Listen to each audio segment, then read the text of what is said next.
কেমন বন্ধু আপনি? আমার ভাইকে একা ফেলে এসেছেন। আমার এখন খুব টেনশন হচ্ছে।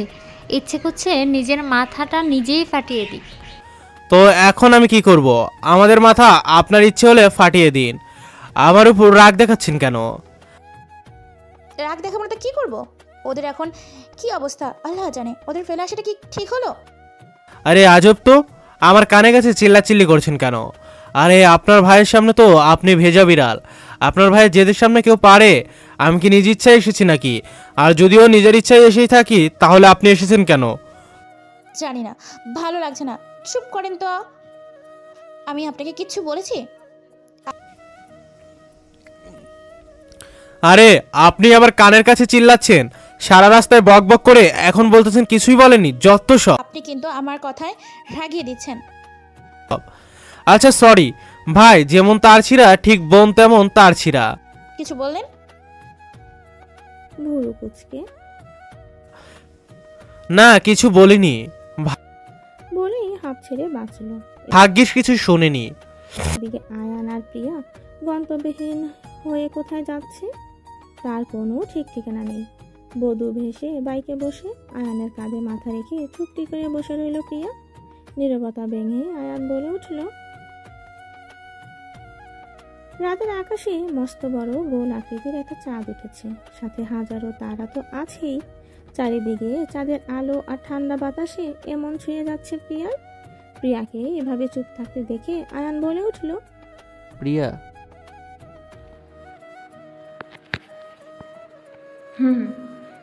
তোমার কি শরীর খারাপ লাগছে? কপাল কুঁচকে রাগ হচ্ছে। বাপরে, আপনার আবার রাগও আছে? আচ্ছা শুনি, কি জন্য আপনার এত রাগ হচ্ছে? ওই জাফর শিকদারের ছেলেকে মারতে পারিনি বলে। যদি মারতে পারতাম তাহলে জাফর শিকদার বুঝতো আপনজন হারালে কেমন লাগে। আর তাছাড়া এই ভারী জামা কাপড়ে আমার দম বন্ধ হয়ে আসছে। আর আপনি গিয়ে চাইলেই তো ওদের মেরে আমায় নিয়ে আসতে পারতেন, এত নাটক করার কি আছে? এটা শুনেই আয়ান জোরে ব্রেক কষল। আয়ান ভুরু কুঁচকে প্রিয়ার দিকে তাকিয়ে বলে উঠল, পাগল নাকি তুমি? সেখানে কতজন গুন্ডা তুমি দেখনি? আর জাফর শিকদার আমার সাহস দেখতে চেয়েছিলেন, তাই সেখানে তার ছেলেকে মেরে তোমায় বিয়ে করে নিয়ে আসলাম। জাফর শিকদারকে আমার সাহস দেখাতে চেয়েছিলাম মাত্র। এতক্ষণ প্রিয়ার মাথায় আসেনি আয়ানের সাথে প্রিয়ার বিয়ে হয়েছে। তার মানে আয়ান এখন প্রিয়ার সাথে স্বামীর অধিকার ফলাবে, এটা কল্পনা করতেই প্রিয়া জোরে না বলে উঠল। আয়ান কানে হাত দিয়ে বলে উঠল, এভাবে গরুর মতো চিল্লাচিল্লি করছো কেন? ভ্রু কুঁচকে কি আমি গরু? আমি গরু হলে আপনি কি? আপনি হলেন রাম, ছাগল, মহিষ, ভেড়া, লুচু। বলেই জিভে কামড় দিল। লাস্ট কথাটা কি সে মুখ ফসকে বলে ফেললো? প্রিয়া ঢোক গিলে আস্তে আস্তে আয়নের দিকে তাকালো। দেখলো আয়ান রক্তবর্ণ চক্ষু নিয়ে প্রিয়ার দিকে তাকিয়ে রইল। প্রিয়া জোরপূর্বক মুখে হাসি ফুটিয়ে বলতে লাগলো, ওগুলো মজা করে। বাকিটুকু বলার আগেই আয়ান বাইক থেকে নেমে বলে উঠল, ওগুলো কি? আমি লুচু তাই তো? দেখাবো লুচু কাকে বলে। শার্টের হাতা গুটিয়ে প্রিয়াকে দিকে এগিয়ে যেতে লাগলো। আম্মা! প্রিয়া বলে চিৎকার দিয়ে দৌড়। প্রিয়া হাত দিয়ে লেহেঙ্গা উঁচু করে তুলে দৌড়ে নদীর দিকে যেতে লাগলো। রাস্তার পাশেই ছিল এক মস্ত বড় নদী। পেছনে পেছনে আয়ান দৌড়ে আসতে আসতে বলতে লাগলো, প্রিয়া থামো, পড়ে যাবে তো। প্রিয়া খিলখিলিয়ে হেসে বলে উঠল, আমাকে ধরুন, ধরতে পারলে। বলেই প্রিয়া হাসতে হাসতে দৌড়। বধূ বেশে প্রিয়া নদীর কিনারে দৌড়াচ্ছে।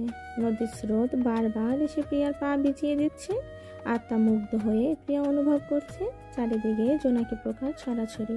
আয়ান ঠোঁট কামড়ে হেসে বলে উঠল, দাঁড়াও, আমার সাথে দৌড়ে পাঙ্গা নেওয়া হচ্ছে তাই না? এই বলে আয়ান এক দৌড়ে এসে প্রিয়ার হাত খপ করে ধরে ফেলল। আয়ান আর প্রিয়া দুজনেই দৌড়ে খুব ক্লান্ত, তাই আয়ান আর প্রিয়া দুজনেই দুজনের কপালে কপাল ঠেকিয়ে জোরে জোরে শ্বাস নিচ্ছে। তখনই আয়ানের ফোন বেজে উঠল। আয়ান কপাল কুঁচকে ফোন হাতে নিতেই ভেসে উঠল জাফর শিকদারের নাম্বার। প্রিয়া ভুরু কুঁচকে বলে উঠল, জাফর শিকদার কল দিয়েছে কেন? আয়ান বলে উঠল, দাঁড়াও দেখছি। এই বলে আয়ান কল রিসিভ করে স্পিকার বাড়িয়ে দিল। কল রিসিভ করতেই ওপাশ থেকে জাফর শিকদারের হুঙ্কার ভেসে উঠল, এই আয়ান চৌধুরী, তুই আমার কলিজার টুকরা ছেলেকে মেরে ফেলেছিস। তোকে তো আমি ছাড়বো না।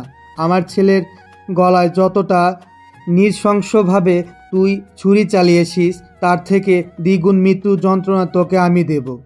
পালিয়ে গিয়ে পার পাবি ভেবেছিস? তুই পালাতে থাকলে আমার লোকেরা তোকে খুঁজে বের করবে।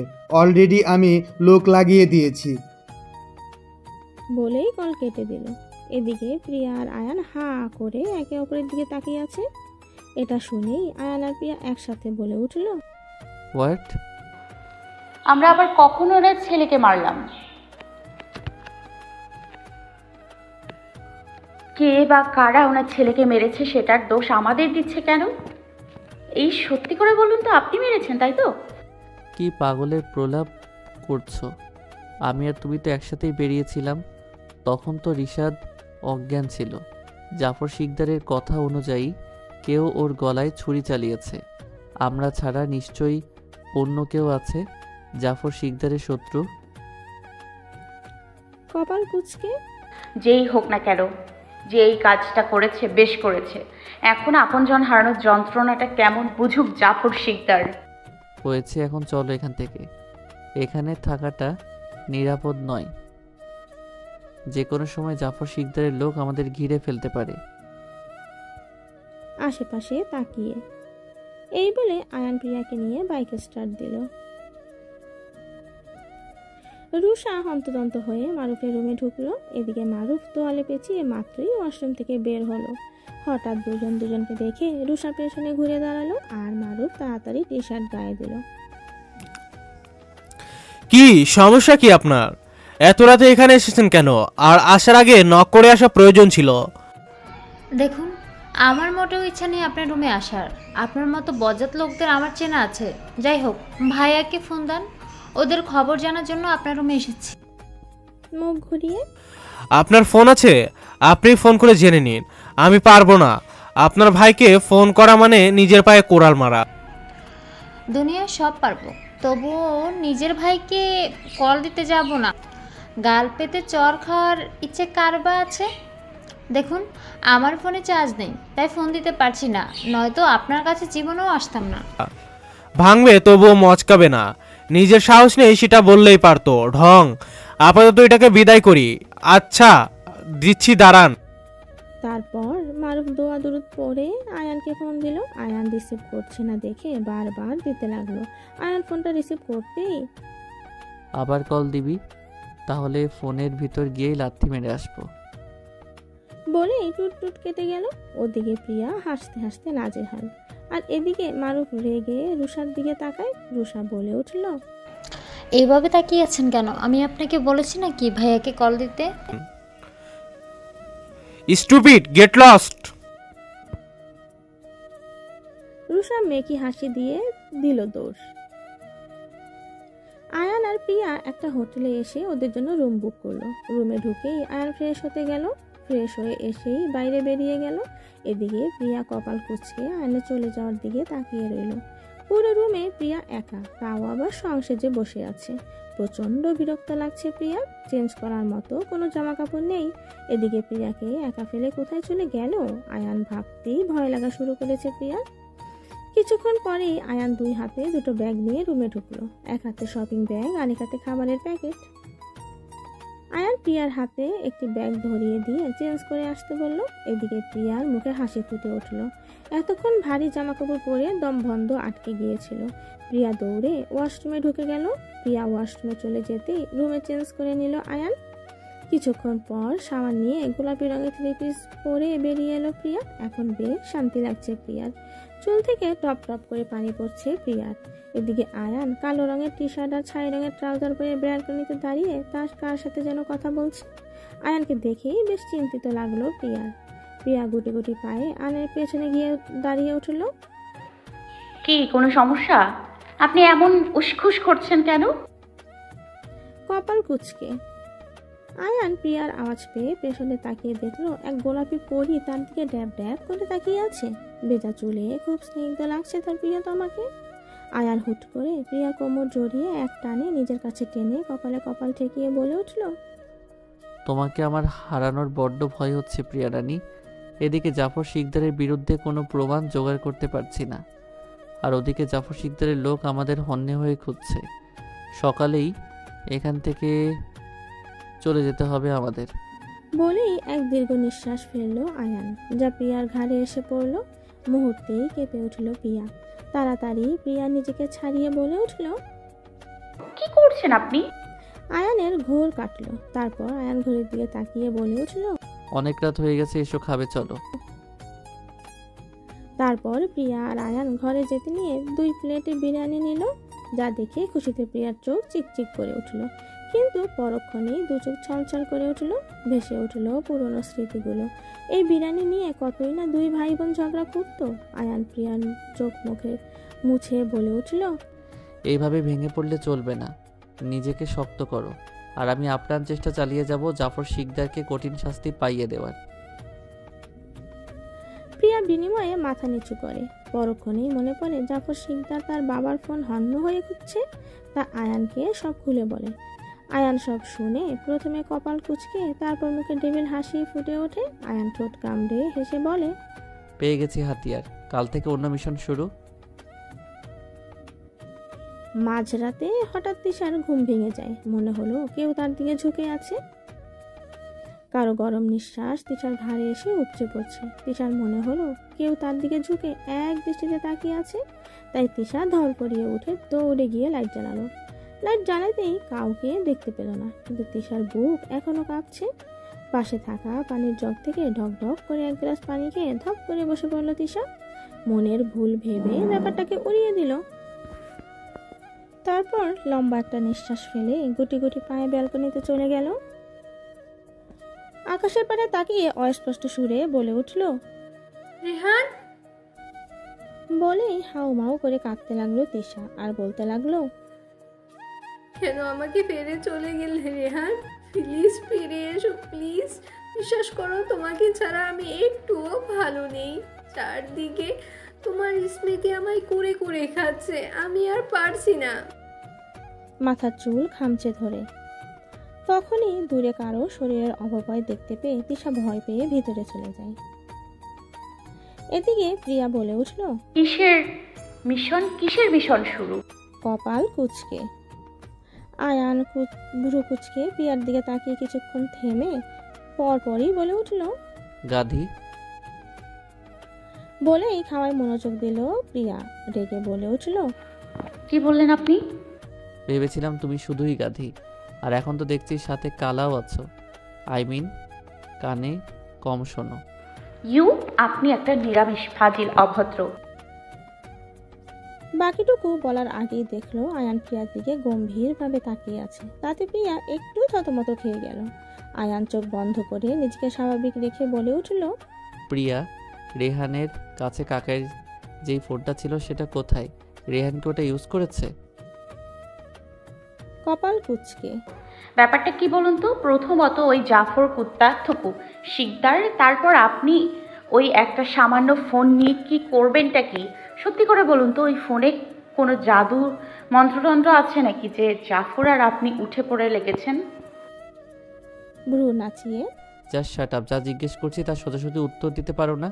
সামান্য জিনিস এই অসামান্য কিছু লুকিয়ে থাকে, বুঝলা? আর জাফর শিকদার ওটা যখন খুঁজছে নিশ্চয়ই এমনি এমনি নয়। এবার প্রিয়ার বুঝতে পারছে কিসের জন্য জাফর ওর বাবার ফোন খুঁজছে। আমার যতদূর মনে পড়ে এই ফোনটা ভাইয়া ব্যবহার করেনি এবং সযত্নে আলমারিতে তুলে রেখেছে। আর ওই ফোনটা তো গ্রামের বাড়িতে, যেখানে আমরা প্রথম ছোট থেকে থাকতাম মামুনিদের সাথে। জানি না এখন ওখানে পাওয়া যাবে কি না। এতদিনে হয়তো ওই বাড়িটা অন্য কারোর দখলে। আয়ান দীর্ঘ নিঃশ্বাস ফেলে বলে উঠল, কালকে আমরা ওখানে যাচ্ছি। এদিকে প্রিয়ার খুশিতে চোখ চিকচিক করে উঠল, আর মনে মনে বলতে লাগলো, কতদিন পর নিজের গ্রামে যাব, সেখানে আমার কত বন্ধু আছে। অনেকদিন পর জরিনার সাথে দেখা হবে। বলেই মুচকি হাসি দিল প্রিয়া। এদিকে প্রিয়ার মুচকি হাসির 12টা বাজিয়ে দিয়ে আয়ান বলে উঠল, ওখানে কোনো জরিনা ফরিনার সাথে দেখা করা চলবে না। মনে রেখো, সেখানে যাচ্ছি অন্য একটা কাজে। খাওয়ায় মনোযোগ রেখে এদিকে প্রিয়া হাঁ হয়ে গেল আয়ানের কথা শুনে। এই বজ্জাতটা কি করে জানলো? হা করে তাকিয়ে আছো কি? তাড়াতাড়ি খাওয়া শেষ করে ঘুমাতে এসো। এই বলে আয়ান উঠে চলে গেল। এদিকে প্রিয়া অল্প একটু খেয়ে উঠে চলে গেল। আয়ান খাটে বালিশে হেলান দিয়ে চোখ বন্ধ করে আছে, আর এদিকে প্রিয়া আঙুলে ওড়না পেঁচাচ্ছে। আয়ান চোখ বন্ধ রেখেই বলতে শুরু করলো, আজ দাঁড়িয়ে থেকে রাত পার করে দিবে নাকি? আমি ঘুমাবো কোথায়? আমি এক বেডে আপনার সাথে থাকতে পারবো না। আয়ান ফট করে এক টানে প্রিয়াকে আয়ানের বুকের ওপর ফেলল। তারপর আয়ান বলে উঠল, সমস্যা কি তোমার? আমার পাশে না তো কার পাশে ঘুমাবে? আজকে কিন্তু আমাদের বাসর রাত, তাই আমার রাইট আছে তোমার সাথে অনেক কিছু করার, তাই আমাকে রাগিও না। এদিকে প্রিয়ার হাড় কাঁপাকাঁপি শুরু হয়ে গেছে। তা দেখে আয়ান মুহূর্তেই হেসে দিল। আয়ান নিজেকে সামলিয়ে প্রিয়ার দুই গাল আলতো ভাবে ধরে বলে উঠল, ওকে ওকে, রিল্যাক্স। আমি তোমায় কিছু করছি না, শুধু শুধু ভয় পেও না। তুমি না আমায় বিশ্বাস করো? বেশি কথা না বলে ঘুমাও। বলেই প্রিয়াকে ছেড়ে দিল। এদিকে প্রিয়া ছাড়া পেতেই আয়ানের উল্টো পাশে শুয়ে পড়ল। এদিকে আয়ানের প্রত্যেকটি কথা প্রিয়ার মনে ভালো লাগার অনুভূতি সৃষ্টি করছে। এত ভালো কেন মানুষটা? দিন দিন কি তাহলে প্রিয়া আয়ানের প্রেমে পড়ে যাচ্ছে ভেবেই প্রিয়া একটা লাজুক হাসি দিল। কিন্তু প্রিয়ার তো এখন ঘুম আসছে না। ইচ্ছে করছে আয়ানকে জড়িয়ে ধরে ঘুমাতে, কিন্তু আয়ান যদি কিছু মনে করে। তাই প্রিয়া আয়ানকে চেক করতে লাগলো আয়ান ঘুমিয়েছে কিনা। আয়ানের ঘুমন্ত মুখটা দেখে প্রিয়ার কেন জানি তাকিয়ে থাকতে ইচ্ছে করছে। প্রিয়া আর দেরি না করে আস্তে আস্তে আয়ানকে জড়িয়ে ধরে ঘুমিয়ে পড়ল। সকালে প্রিয়ার ঘুম ভাঙে আয়ানের ধাক্কাধাক্কিতে। তাই প্রিয়া ধরপড়িয়ে উঠে বসলো। প্রিয়া হাত দিয়ে চোখ কুঁচকে বলে উঠল, কি হয়েছে? এভাবে ধাক্কাধাক্কি করছেন কেন? তাড়াতাড়ি ওঠো, জাফর শিকদারের লোক নিচে দাঁড়িয়ে আছে। এটা শুনতেই প্রিয়ার ঘুম উধাও। তাই প্রিয়া বলে উঠল, এখনো দাঁড়িয়ে আছেন কেন তাহলে? আসুন, দৌড় দেই। এই বলে প্রিয়া যেই দৌড় দিতে যাবে অমনি আয়ান প্রিয়ার হাত ধরে ফেলে। আগে ফ্রেশ হয়ে আসো, তারপর বেরোবো। কপাল কুঁচকে প্রিয়া বলে উঠল, সাত সকালে মজা না করলেও পারতেন। মজা করিনি, ওরা এলো বলে। একটু পরেই আসবে, তুমি দেখে নিও। কপাল কুঁচকে প্রিয়া কিছু না বলে ভেংচি কেটে ওয়াশরুমে চলে গেল। কিছুক্ষণ পর নিচে হট্টগোল শুনে প্রিয়া ওয়াশরুম থেকে বেরিয়ে আসলো। প্রিয়া কিছু বলতে যাবে তার আগে আয়ান বলে উঠল, বলেছিলাম না ওরা এসে যাবে? এই দেখো, বলতে না বলতেই হাজির। গাধা না। এই বলে প্রিয়ার হাত ধরে দৌড়ে বাইরে বেরিয়ে গেল। এদিকে ভয়ে প্রিয়ার বুক কাঁপছে। আয়ান আর প্রিয়া সিঁড়ি বেয়ে দ্রুত নামছে। প্রিয়া বলে উঠল, লিফট থাকতে সিঁড়ি কেন? গাধা নাকি তুমি? লিফট দিয়ে যাওয়া আর ওদের হাতে ধরা পড়ে একই কথা। এই বলে দৌড়াতে লাগলো। এদিকে জাফর শিকদারের লোকেরা লিফট দিয়ে অলরেডি আয়ানের রুমের কাছে এসে পড়েছে, কিন্তু রুমে সে কাউকে দেখতে পেল না। একজন বলে উঠল, ওরা বেশি দূর যায়নি, মাত্রই মনে হয় বেরিয়েছে। এই বলে সবাই দ্রুত নিচে যেতে লাগলো। এদিকে আয়ান আর প্রিয়া বাইকে উঠে বসে স্টার্ট দিয়ে দিয়েছে। তা জাফর শিকদারের একজন লোক দেখে ফেলে। এরপর ওরা দৌড়ে গাড়িতে বসে আয়ানকে ফলো করতে থাকে। এদিকে প্রিয়া কান্না করে দিয়েছে। আয়ান প্রিয়াকে বলে ওঠে, প্রিয়া, আমায় শক্ত করে ধরে রাখো। এই বলে ফুল স্পিডে বাইক ছেড়ে দেয়। গ্রামের এলাকায় সকালটা যে এত সুন্দর তা নিজের চোখে কখনো না দেখলেই বিশ্বাস করতে পারতো না রুষা। চারিদিকে সবুজ গাছপালা, প্রত্যেকটা গাছে ফুল, ফল, পাখির কিচিরমিচির শব্দ, সব মিলিয়ে পরিবেশটা মনোমুগ্ধকর। রুষাদের গ্রামের বাসাটা বেশ পুরনো একটি বাড়ি। অনেক আগের আমলেই এই বাড়িটি। আগে মানুষ এই বাড়িগুলো দেখলে জমিদার বাড়ি বলতো। ছাদে দাঁড়িয়ে এসব ভাবছিল আর আচার খাচ্ছিল রুষা। তখনই ফট করে কেউ আচারের বাটিটা ছিনিয়ে নিল। রুষা রেগে পেছনে তাকাতেই চোখ বড় বড় করে ফেললো। আপনি এখানে কি করছেন? হ্যাঁ, আর আমার আচারের বাটিটা দিন বলছি। এই প্রথম কাউকে খালি পেটে রোদে দাঁড়িয়ে আচার খেতে দেখছি। ভুরু কুচকে। আমি খালি পেটে খেলে আপনার কি, দিন বলছি। এই বলে হাত বাড়িয়ে নিতে গেলে মারুফ আচারের বাটিটা অন্য হাতে নিয়ে নেয়। আর খেতে হবে না, পরে পেট খারাপ করলে টের পাবেন। পেট খারাপ হলে আমার হবে, আপনার কি তাতে? এখন কিন্তু আমার খুব রাগ হচ্ছে। ভালোই ভালোই বলছি, দিন বলছি। এইবারই সকলের কেয়ার রাখা ইটস মাই ডিউটি, আর না দিলে কি করবেন শুনি? কপাল কুচকে। বেশি কিছু না, আপনি যেইভাবে নিয়েছেন আমি সেইভাবেই নিব। এই বলে এগিয়ে গিয়ে মারুফের কাছ থেকে আচারের বাটিটা নেওয়ার চেষ্টা করছে। আর মারুফ একবার এই হাতে তো আবার ওই হাতে নিচ্ছে। হঠাৎ রুষা ধরে ফেললো, কিন্তু মারুফ ওটা দিতে নারাজ। আপনি আমার সাথে জোরাজুরি করতে পারবেন না, তাই বলছি সরে যান, নয়তো ব্যথা পাবেন। এটা বলে আচারের বাটিটা টান দিয়ে রুষা রেলিং টপকে যেই পড়ে যাবে অমনি মারুফ রুষাকে দুই হাতে পেঁচিয়ে কোমর জড়িয়ে ধরে। এদিকে রুষা মারুফের শার্ট খামচে ধরে আছে। কিছুক্ষণ হতভম্ব হয়ে দুজন দুজনের দিকে তাকিয়ে থাকে। ব্যাপারটা বুঝতে পেরে দুইজনই সরে দাঁড়ায়। মারুফ রুষার উল্টো ঘুরে মুচকি হাসতে লাগলো, আর রুষা লজ্জা পেয়ে দ্রুত সেই স্থান ত্যাগ করে। এদিকে মাঝ রাস্তায় এসে আয়ানের বাইক খারাপ হয়ে যায়। কি হলো, বাইক থামালেন কেন? জলদি করুন, ওরা এদিকে আসছে। চোখ বড় বড় করে আয়ান বলে উঠল, ও শিট, এই বাইক আর চলবে না। তাহলে এখন কি হবে? ওদের হাতে ধরা পড়তে হবে। ধুর, এই বাইকটা নষ্ট হওয়ার আর কোনো সময় আর কোনো জায়গা পেল না। নামো, ওদের হাতে এত সহজে ধরা পড়লে চলবে না। প্রিয়া, কাম ফাস্ট, এখন দৌড় ছাড়া আর কোনো অপশন নেই। ওদিকে পরপর দুটো জিপ প্রিয়াদের দিকে এগিয়ে আসছে। তা প্রিয়া দেখতে পেয়ে ভয়ে ডোক গেল। ওদের গাড়ির স্পিডের সাথে আমরা পারবো না, শুধু শুধু দৌড়ে কাজ নেই, চলুন ওদের হাতে ধরা পড়ি। চোখ ছোট ছোট করে, গাধার মতো কথা বলো না। জীবনের শেষ নিঃশ্বাস পর্যন্ত লড়াই করে যাব, তবুও সহজে হার মানব না। তুমি আমার পিছনে সরে দাঁড়াও। কপাল কুচকে।